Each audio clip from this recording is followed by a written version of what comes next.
Hello and welcome to your 6.5 videocast.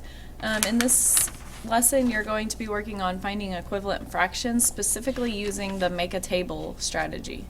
So let's go ahead and get started. It says unlock the problem. Anaya is planting a flower garden. The garden will have no more than 12 equal sections. 3/4 of the garden will have daisies. What other fractions could represent a part of the garden that will have daisies?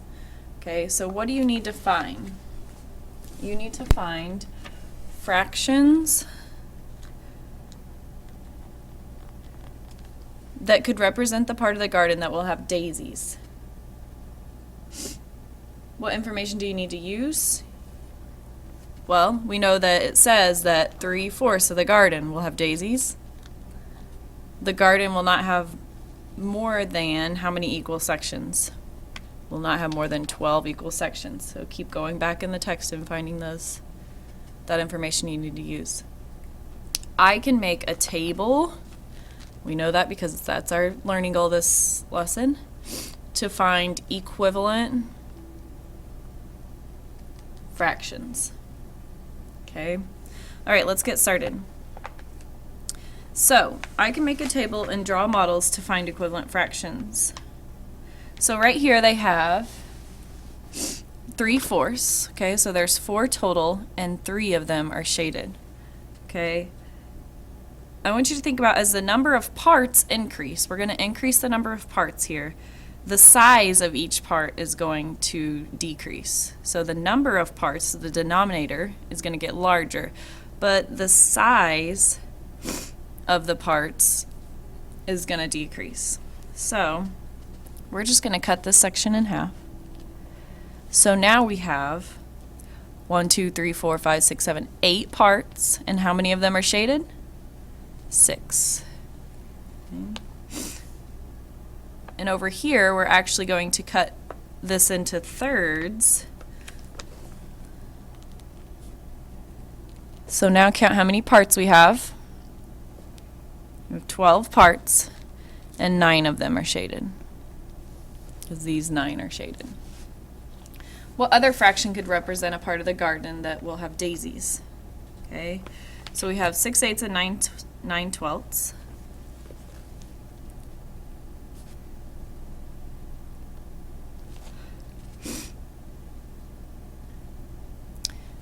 Because they are both equivalent to 3/4. Okay. Okay, this next page says 2 friends are knitting scarves. Each scarf has 3 rectangles, and 2/3 of the rectangles have stripes. If the friends are making 10 scarves, how many rectangles do they need? How many rectangles will have stripes? Okay, so first of all, what do we need to find? We need to find how many rectangles they need for 10 scarves.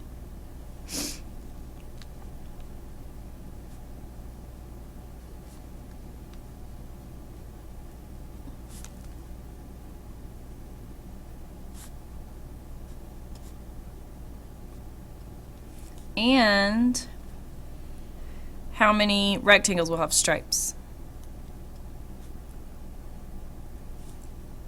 Rectangles will have stripes.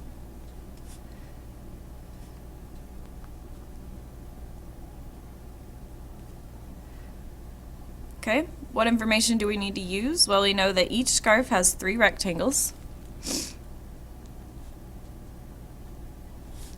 3 rectangles. And 2/3 of the rectangles have stripes. We also know that there are 10 scarves total. So we know 3 different pieces of information. How are we going to use this information? You can see down here we're going to make a table. So we're going to make a table.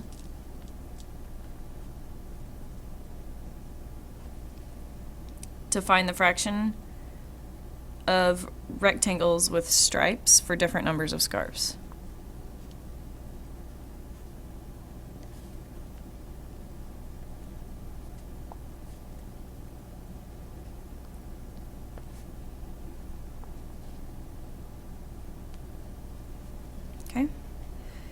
So we have over here, it's important that you know what the denominator and the numerator and denominator represent.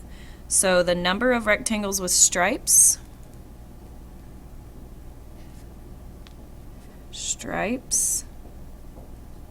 is on the top, and the denominator is the total number of rectangles.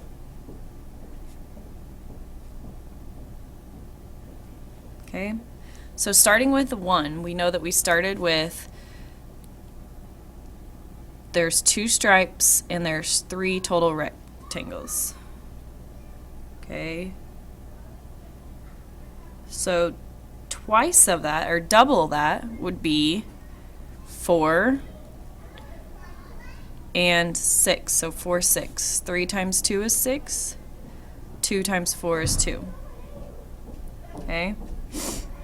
And then we know that it would go to 6/9,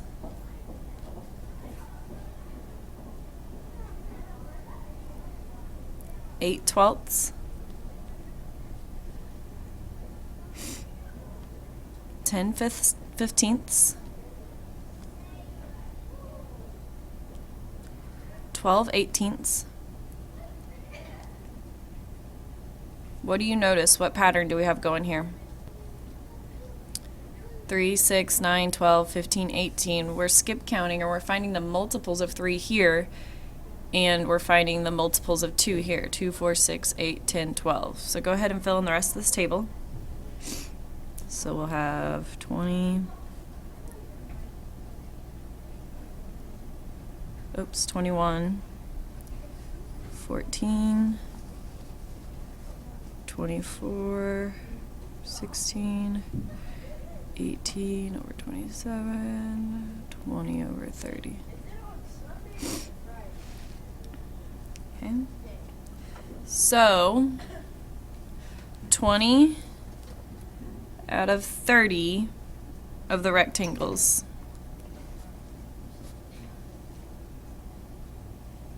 have stripes. So the friends need to make 30 rectangles.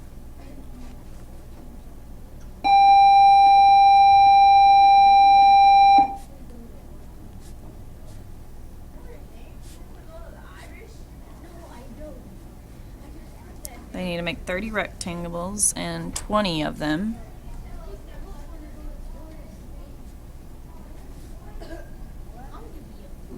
will have stripes.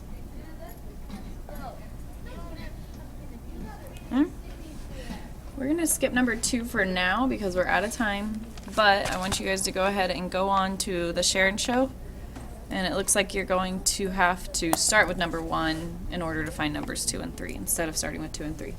Good luck.